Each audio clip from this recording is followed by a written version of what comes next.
Miarahaba tompoko lahy sy tompoko vavy tonga eto ampandarana kizy time indray tsika ho amin'ny androany dia resaka ny tontolon'ny fahasalamana ho an'ny androany indray dia mikasika ireny fividianana fanafody eny amin'ny trano fivarotana samihafa ireny no resahana izay fantaro fa dia saropady dia tena saropady tokoa ny fividianana fanafody eny amin'ny épicerie. Ny antony dia izao tsotra fotsiny ihany, mety hanao antibiorésistance ny vatanao dia tsy handaitra aminao intsony antibiotika. Izany zany midika fa rehefa misy tsy fahasalamana dia mila manatona mpitsabo mba hahafahana mahazo ny fanafody mifanentana amin'ny vatany tsirairay avy. Ny horesantsika androany zany dia momba ny resaka antibiorésistance izay mety hitrangana amin'ny olodehibe na amin'ny ankizy kely. Inona no atao hoe antibiorésistance? Ny antibiorésistance dia fahafahan'ny microbe anankiray, matetika izy io bakteria, mahay miaro tena amina fanafody atao hoe antibiotika izay ampiasaintsika mba hamonoana ny microbe bakteria. Raha tsorina zany ny antibiorésistance dia tsy fandairan'ny antibiotika amina microbe anankiray. Inona ny antony mety mahatonga ny antibiorésistance? Ny antony voalohany aloha dia mety ho ara-boajanahary ny antibiorésistance, izany hoe ilay microbe mihitsy no efa mahay miaro tena amina karazana antibiotika. Ohatra misy microbe afaka tenentsika hoe listeria ohatra dia tsy mandaitra mihitsy amin'ny antibiotika atao hoe céphalosporine. Misy ihany koa ankoatran'izay antibiorésistance ara-boajanahary izay dia ny antibiorésistance izay tsika no nahatonga anazy. Matetika izy io azo avy amin'ny fihinanana na fampiasana antibiotika tsy manaraka ny fenitra tokony ampiasana azy. Antibiorésistance ankizy no filazantsika anazy amin'izay fotoana izay. Lasa matanjaka ilay microbe, lasa mihafetsifetsy, mahay miaro tena noho ny fampiasantsika an'ilay antibiotika izay. Indrindrandrindra rehefa tsy ampy dose ilay antibiotika, tsy ampy fatra, na ihany koa ohatra hoe tsy ampy ny fotoana nanaovantsika anazy, ohatra tokony 10 andro ka lasa najanona afaka 2 na 3 andro dia efa najanona ilay antibiotika. Eo ihany koa ny fampiasana antibiotika amin'ny fotoana tsy ilana antibiotika mihitsy, ohatra hoe voan'ny gripa ilay zaza dia tonga dia nampiasa antibiotika tsisy fizahana tany amin'ny mpitsabo na ordonnance ny ray aman-dreny. Dia ireny fampiasana antibiotika amin'ny antony tokony tsy ilana azy ireny anisany mitarika antibiorésistance any aoriana, izany hoe tsy handaitra intsony ilay antibiotika any aoriana rehefa tonga ny fotoana tena ilana azy. Ankoatr'izay ihany koa misy fihinanana antibiotika izay tsy mifanaraka amin'ilay microbe tokony vonoina amin'ilay antibiotika. Dia ireny moa matetika mbola vokatry ny fihinanana antibiotika tsisy ordonnance fa mety hoe nividy teny amin'ny pharmacie isika, tsy mifanaraka amin'ilay aretina ny antibiotika nohanina dia mampanao résistance rehefa any aoriana. Dia rehetrarehetra zany tsy fanarahana ny fomba fihinanana antibiotika, ny fihinanana antibiotika amin'ny fotoana tokony tsy ilana azy dia mety hahatonga ilay microbe lasa ho fetsifetsy any aoriana, satria fetsifetsy ihany koa microbe mahay manao mutation, izany hoe izy ihany mandamina ny ao anatiny mba hahafahany miaro tena amin'ireny antibiotika ampiasaintsika ireny. Inona no fiantraikan'ny antibiorésistance amin'ny marary raha ohatra ka hoe misy antibiorésistance ary dia indrindrandrindra moa tsy amin'ny ankizy kely. Raha manao résistance zany ilay microbe, izany hoe mahay miaro tena amin'ny antibiotika dia tsy handaitra intsony izay antibiotika ho ampiasaintsika eo. Mety tsy hisy antibiotika vokarin'ny mpamokatra antibiotika hoe afaka ampiasaina amina aretina anankiray amin'izay fotoana izay ilay microbe atao hoe bacille multirésistant na BMR, dia ninninona antibiotika ampiasaina dia mety tsy handaitra avokoa. Misy fotoana mety hisy ihany ilay antibiotika mandeha fa somary lafo, mety sarotra tadiavina. Dia rehetrarehetra zany mety hahatonga hoe lasa vao may sarotra ny fitsaboana ny aretina, microbe tokony mora tsaboana, lasa nanao antibiorésistance dia lasa sarotra tsaboana, lasa matanjaka kokoa ary lasa tsy maintsy mitady antibiotika lafo izay vao mahavita anazy. Ohatra fotsiny hoe raha microbe résistant anankiray no tifirina amina antibiotika dia ny vidin'ny tavoahangy anankiray amina antibiotika ilaina amin'izay fotoana izay mety eo amin'ny 100 000 ariary eo, nefa mety tsy ampy tavoahangy anankiray fa mety 2 na 3 ao anatin'ny ray andro ary mety haharitra jusqu'à 10 andro ny fitsaboana, izany hoe raha ohatra ka totaliny izay rehetrarehetra izay mety hahatratra amin'ny 2 millions d'ariary ny saran'ny antibiotika fotsiny raha toa ka sanatria résistant les microbes.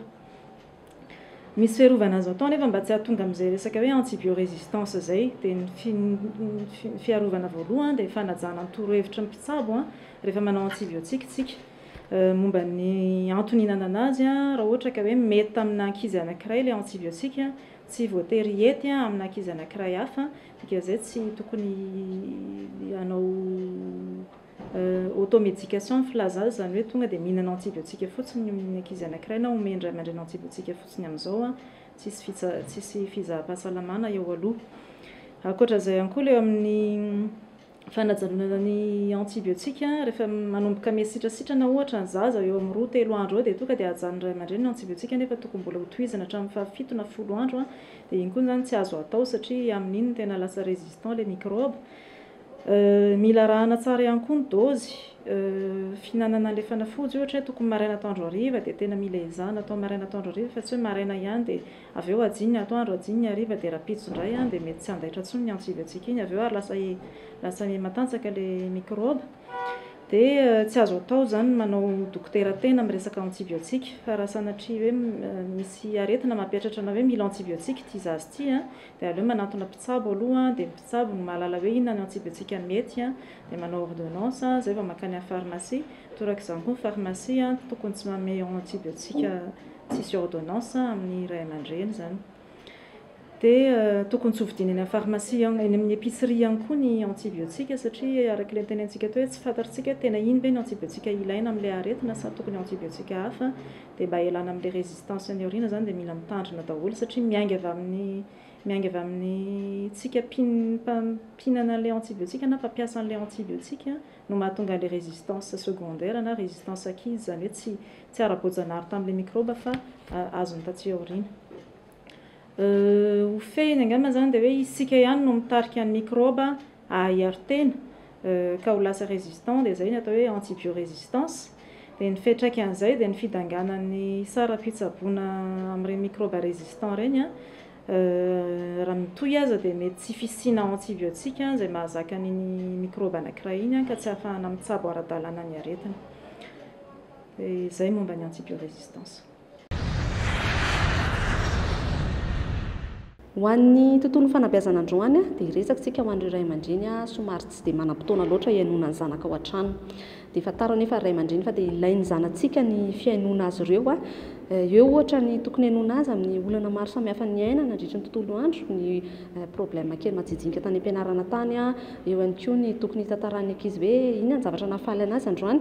Atao anatin'ity torohevitra manaraka ity dia ho atoro anao hoe inona ny voka-tsoa sy ny hoe mahazava-dehibe ny fiainona ray aman-dreny ny zanaka ao an-trano. Isan'ny olana ihany koa eo amin'ny ray aman-dreny sy ny zanaka dia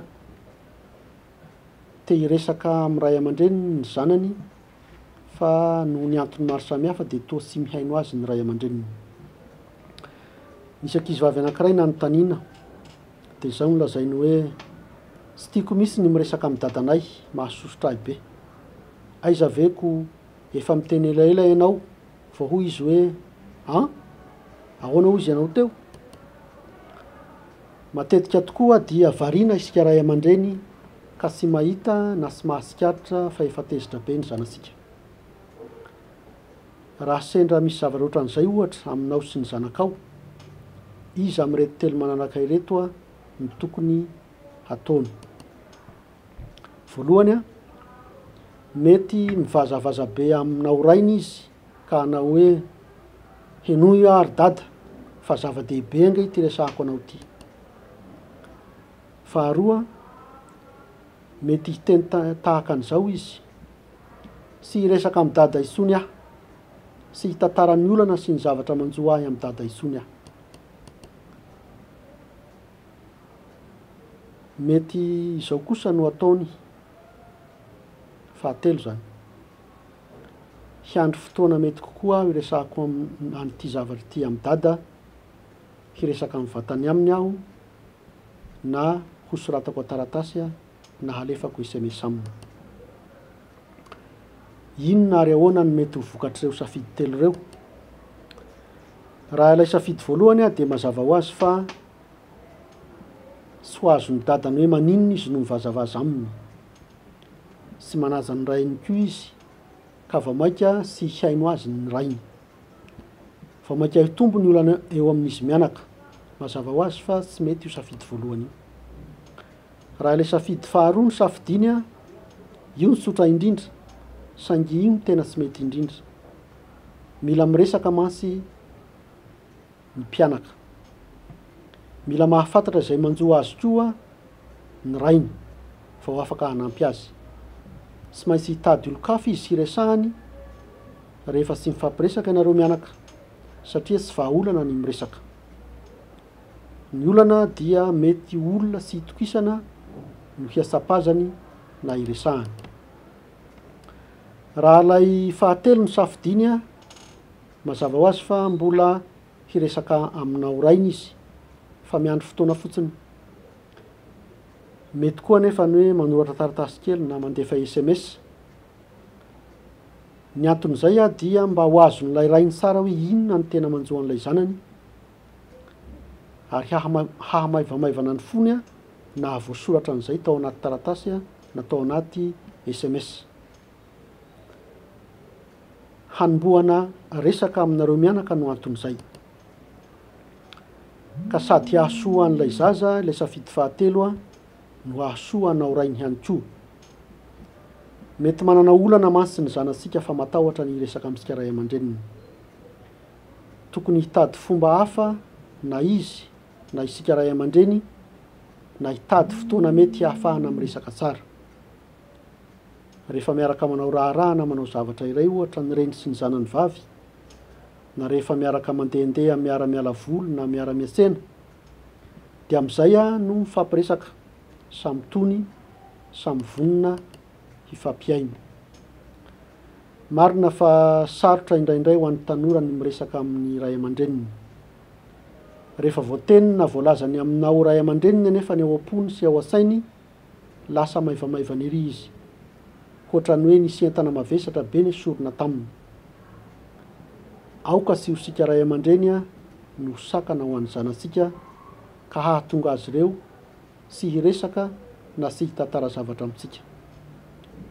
Raha izay no miseho a, dia tsy maintsy hiresaka na hitantara any amin'olo-kafa izy, ka raha sanatria sendra olona sy hitokisana dia sanatria holozany hafarany.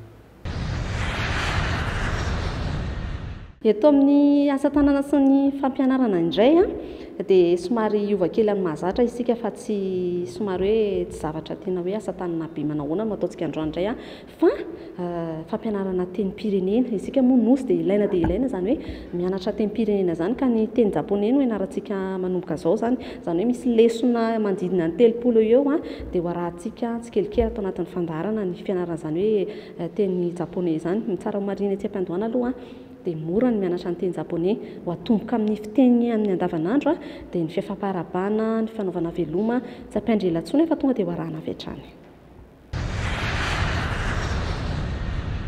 Androany ary tsika dia hianatra ny fomba fifampirabana amin'ny teny japoney.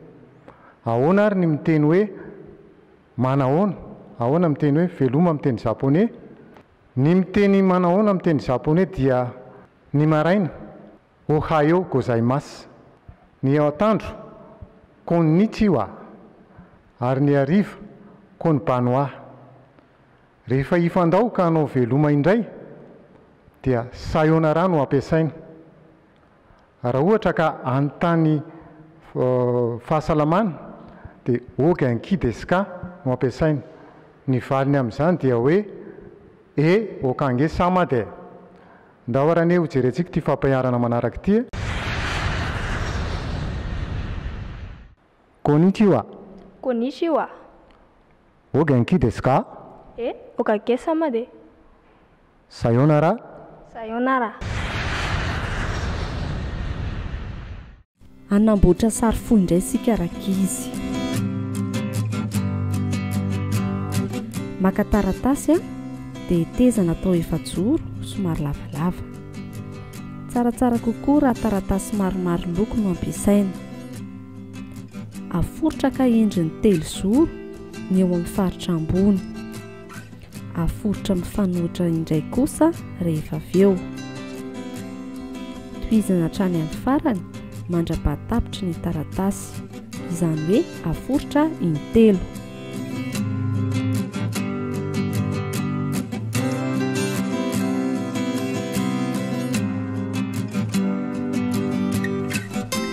Rehefa vita izay rehetra izay dia aforotra ny zorony roa ary asisika iletika tsara.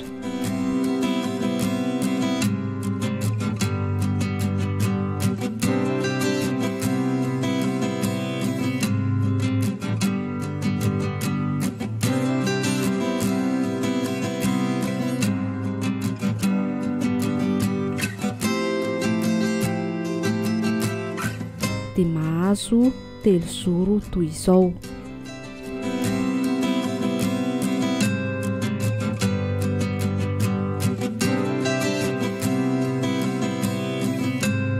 Etezana somary boribory ny sisiny roa.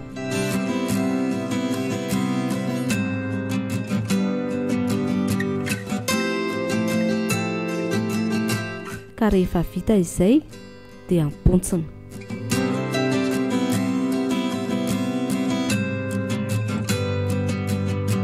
Dia mahazo sary fo tahaka izao.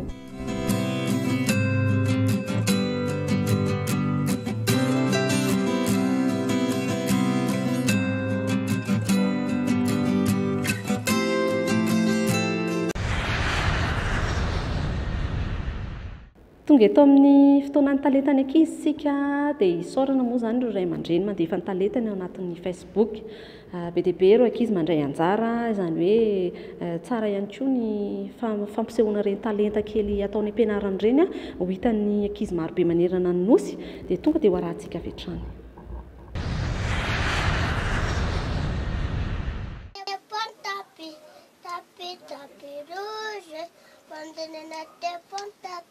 Tapis gris, caché un pain de neige sur le dos, vous avez un peu de marteau.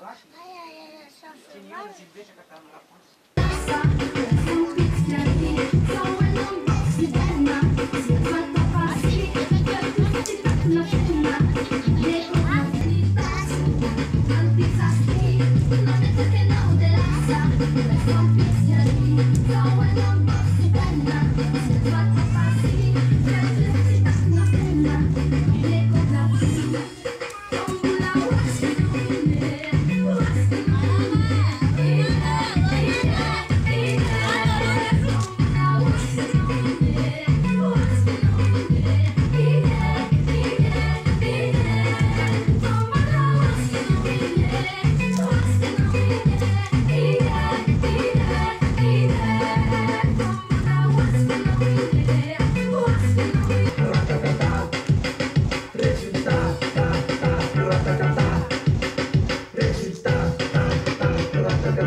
Fianaka ny fiantsika orovoanao foko hoe lavitrana fa tsy maintsy vitako hoe pansaiko efa monja fa tsy maintsy vitako hoe pansaiko efa monja aleko mandeha tady manaraka amizay aleko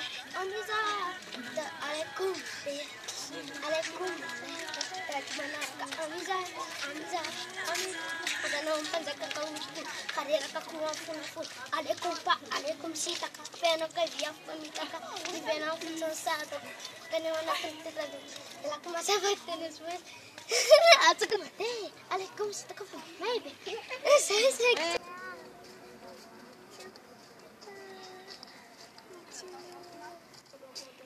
Kena sekolah Diri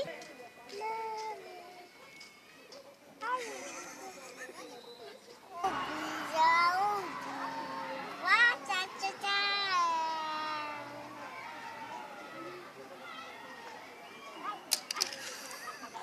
Defa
Mifarana ny fotoana natenaina fa dia nafinaritra be ny niaraka taminareo androany sy ny rahanareo taminay androany. Mbola manome fotoana amin'ny herin'ny toy izao indray zavatra hafa indray no entina ho antsika rehetrarehetra ao tokantrano. Isaorana ny mpanabe antsika androany, ny mpitsabontsika androany dia mbola entana hatrany fa misy ny laharana azo tarobia ahafahana miantso azy ireo raha ohatra ny misy ny olana maro samihafa kely izay tsy ahitantsika vahaolana ny an-trano any. Eto ihany koa dia misaotra ny ekipa teknika rehetra nampita ny sary sy ny toetany tokantranonao. Mametraka mandrakona ho amin'ny herin'ny toy izao indray.